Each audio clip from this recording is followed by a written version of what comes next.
Welcome to NCBA's Cattlemen's Call podcast with host Lane Nordland.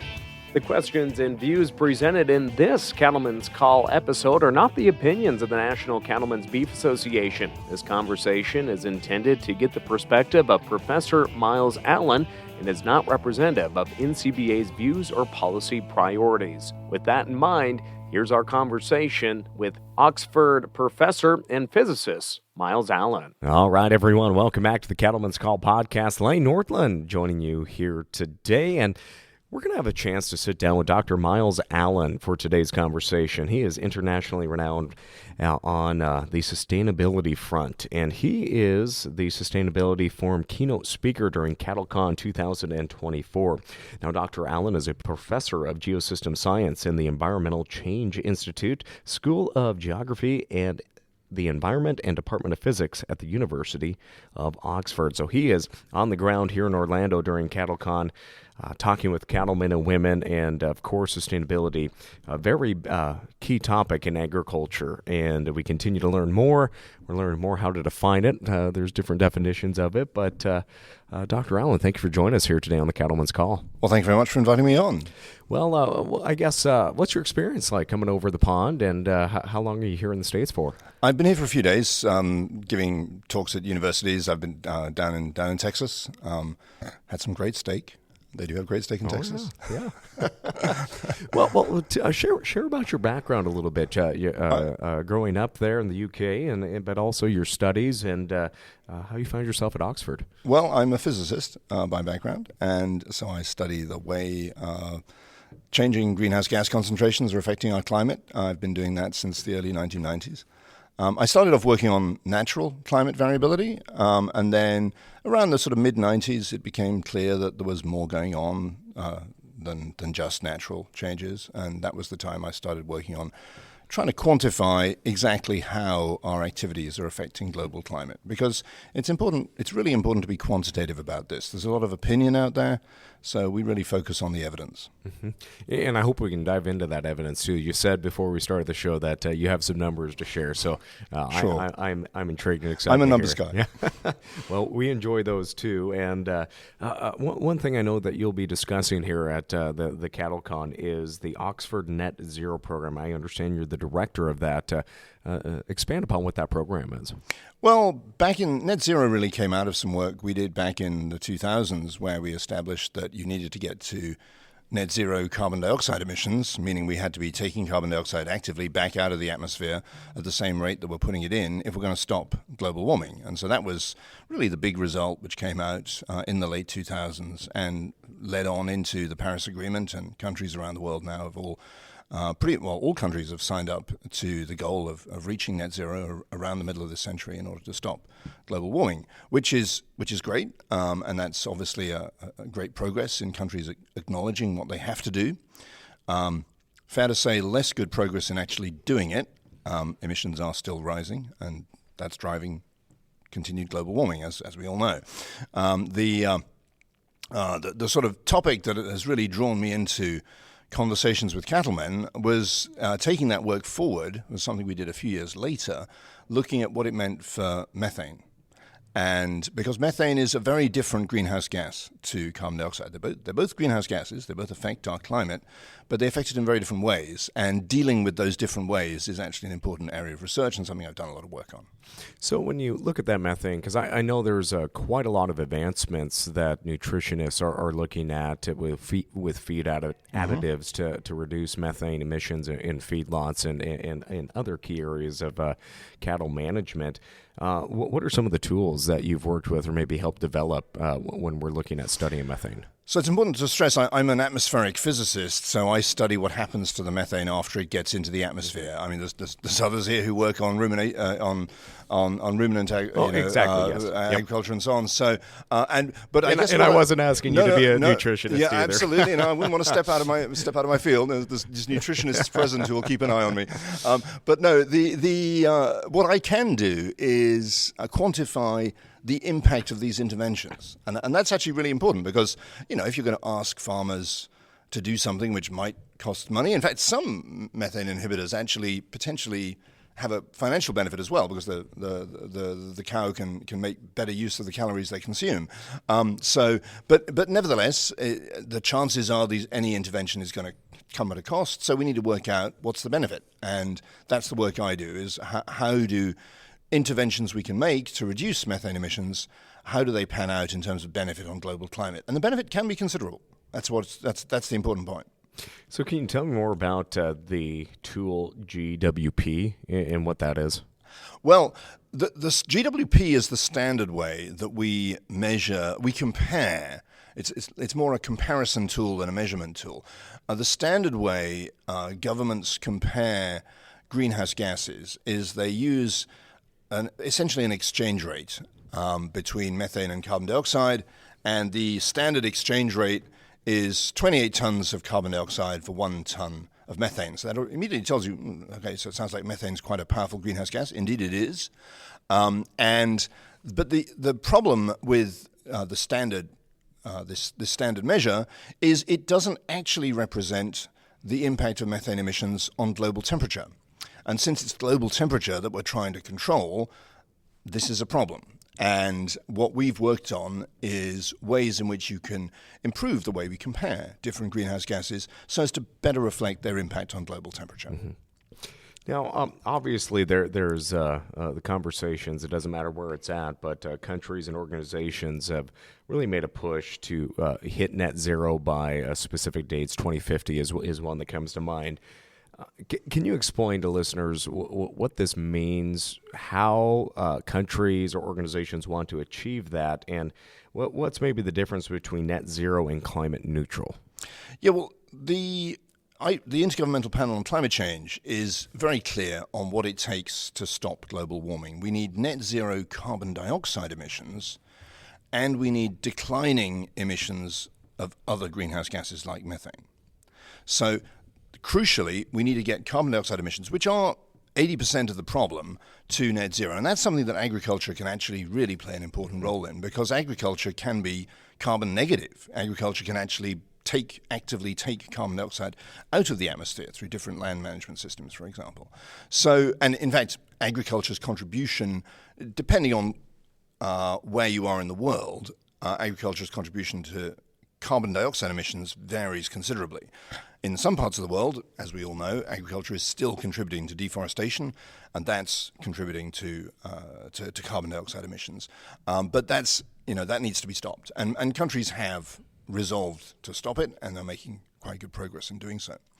On methane, the story is rather different.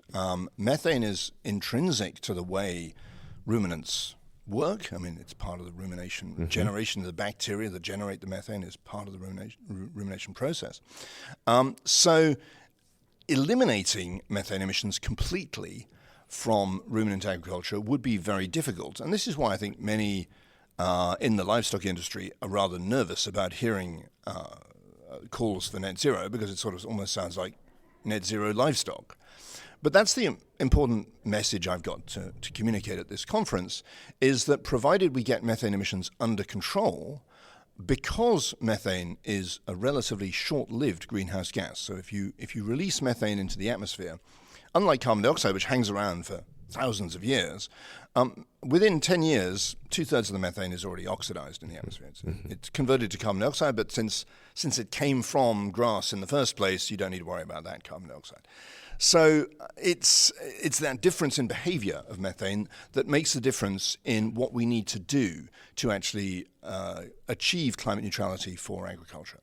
And on that front, as you go through studies and work with other colleagues that are addressing methane within agriculture, I guess, what are some of the solutions that they're presenting at the current time? Obviously, technology will continue to improve. There'll be different methods, but I guess what are some of these other conversations you've had with colleagues in this field, in particular to livestock production? Well, there's plenty of ways to reduce methane emissions through different management practices, different there's, as I'm stressing in my talk, actually, a lot of methane emissions are remarkably inefficient. My mother's from the west coast of Ireland, and when I go back there, you see a lot of these little black-headed white sheep They look very beautiful. They're part of the landscape.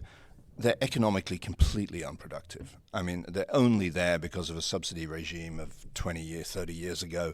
And they're generating methane, not as much as a cow does, but they're contributing to the problem. And that's kind of pointless.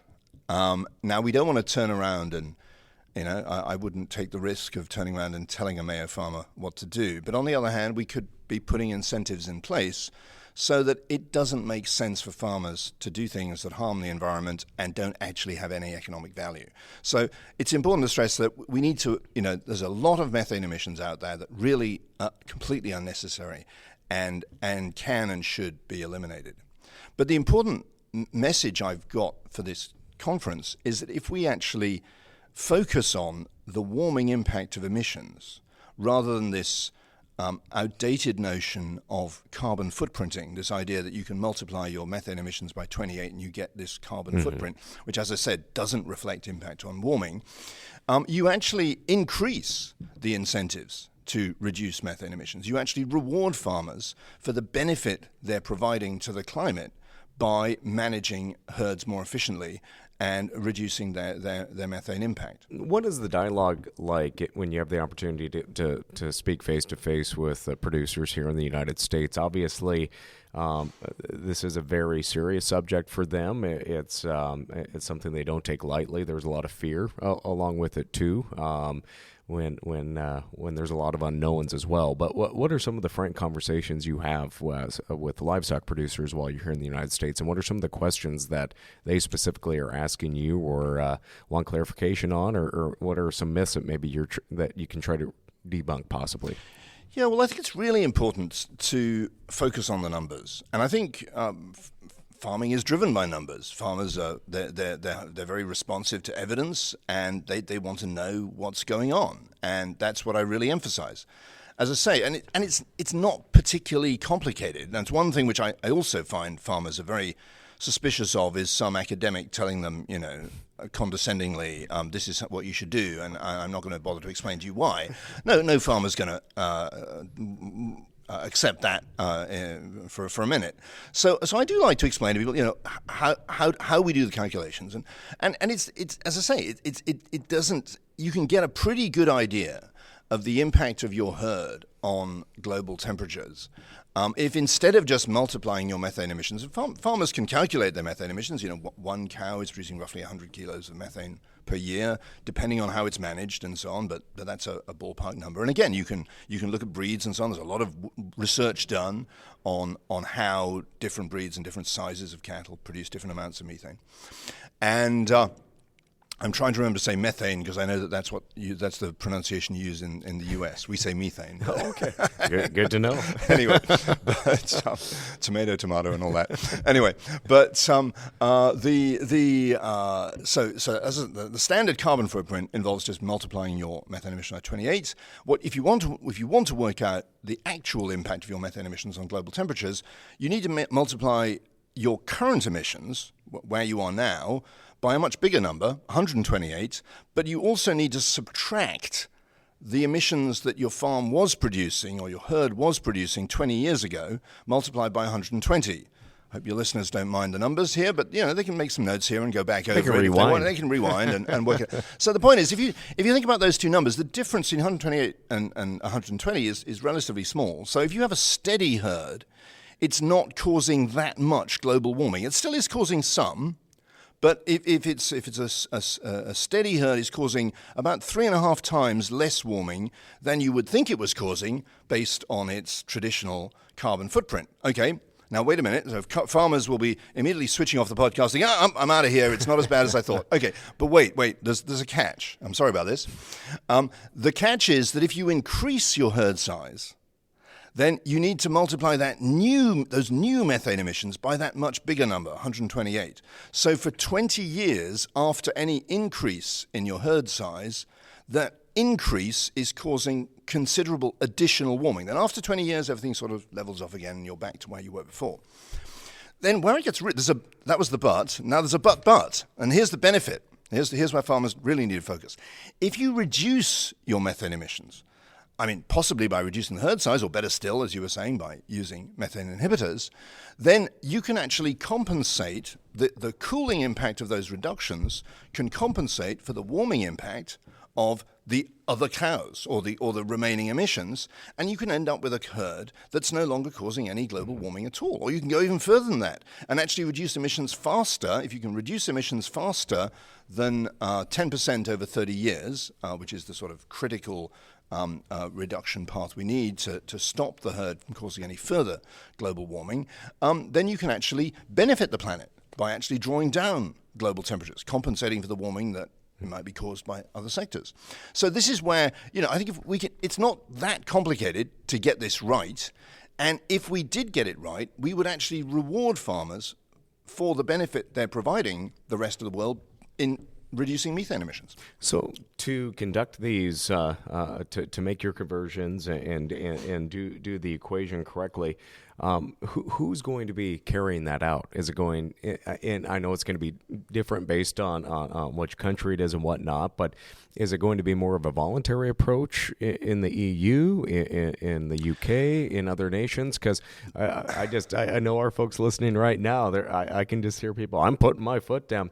In the States, is that going to be more of a voluntary approach like we're seeing with carbon credits and whatnot here? I guess shed a little light on that front. Yes. So at the moment we have a lot of voluntary initiatives. We also have a lot of sort of on-farm accounting tools out there that you can download software tools to allow you to calculate the impact of your farm on global temperatures, and you can get credits for reducing your impact. All of these typically use that traditional carbon footprinting accounting, so they don't actually reflect impact on global temperature, which is, in my view, a problem, because after all, it's global temperature we're trying to address here, so we may as well have tools that actually reflect it. I think one thing which would be really easy to do would be for these on-farm calculators for the EPA, for example, or for people setting guidelines for farmers to acknowledge warming impact of interventions as well as impact on carbon footprint. It's just put the numbers out there so that people know what's going on. That's in itself a big step forward. How you actually use this, whether it's in regulation or in voluntary initiatives, that's something that's up to countries. I know that in Europe there's a lot of conversations going on at the moment about how to bring agriculture into climate policy. It's not there yet, and governments are treading very cautiously, understandably so. And I think this is actually an opportunity, because I think if you level with farmers and point out, yes, agriculture has caused a lot of warming in the past. It's causing much in many parts of the world. In some parts of the world, agriculture is still causing a lot of warming, where it's associated with deforestation and so on. I'm not even going to try to defend what's going on over there. But in those parts of the world where agriculture's matured and herds are broadly stable, it's not causing nearly as much warming as people think it is. It's still causing some, and you can benefit from undoing the warming that's been caused in the past by managing things differently. And this is what we need to... So it's a positive story for farmers, how they can help, rather than just a finger wagging, you're part of the problem, go away. And so what is your response when someone asks you, well, 80% of that warming is caused by CO2. Why do we need to focus on livestock or other sectors? I guess, what is your response to that? To be honest, most of the focus, look, I'm here at CattleCon 24, so I'm talking about methane. Absolutely 90% of the focus of my research and my policy attention is on carbon dioxide. The reason I'm talking about methane is because I'm here, not because I'm obsessed by methane, and that's really important to communicate. And actually, it's a real problem. When I was at COP28 in Dubai, the recent big climate conference, there were so many meetings about agriculture and livestock and so on, almost more than people talking about fossil fuels. It's it's a really disproportionate. People love to find other things to talk about than the main point. Basically, we need to stop fossil fuels from causing global warming. If we do that, everything else becomes possible. Everything else can help, but if we don't do that, everything else becomes a rather moot. So it's really important not to allow these conversations about diet and about agriculture and so on to distract us from what's the real fundamental priority. But it does distract both sides, though, too, and that's why I'm enjoying our conversation, and I know our audience will as well, in being able to share those numbers, too, and they can look through it through a different lens then as well. I think so, yes. I think what's really important here is that there's a positive story here for agriculture to tell about how it can really help the rest of us. I'm no farmer myself, but I appreciate the fact that agriculture can help alleviate the problem, which is primarily caused by other sectors. And, just to get a little bit more confident, maybe if agriculture is going to help, perhaps agriculture should be rewarded for doing so. It's just a suggestion. Well, Dr. Allen, I know you have a busy day here today, so I don't want to keep you locked here in the podcast room too much longer, but what's just a final message you have for the cattlemen and women that are part of the American beef industry here today? I think the point is, the most important message is that there's a way you can help here. It's a positive story. A sustainable livestock industry is entirely consistent with a climate-neutral future where we're no longer causing global warming. So net zero does not need to mean net zero livestock, and that's really important for people to hear. It does mean that practices need to change, and the livestock industry can help significantly in the transition. But it's important for people not to fear this and recognize that this is an opportunity. Well, again, thank you so much for joining us here today and join us at CattleCon. Thank you very much. Again, friends, Dr. Myles Allen with the University of Oxford. For more information on all of his research and whatnot, where can they go to find more in your research? They can go to, actually, a really good place to go on for all this is the Oxford Martin School. If you Google Oxford Martin School, and sorry about the jargon-sounding words here, Oxford Martin School, short-lived climate pollutants. Okay. You'll find lots of information about what I've been talking about today in briefings which are designed for farmers and agricultural people working in the agricultural industry. Well, thank you for joining us and talking about methane. Did I say that more correctly? Well, it's methane where you are, so... Well, again, thank you so much, Dr. Allen, for joining us. Thank you. Well, friends, that will do it for this Cattlemen's Call conversation. I'm Lane Northland. We'll catch you next time. Thanks for tuning in to NCBA's Cattlemen's Call podcast with Lane Nordland. For more information, visit ncba.org and make sure to subscribe to the podcast today.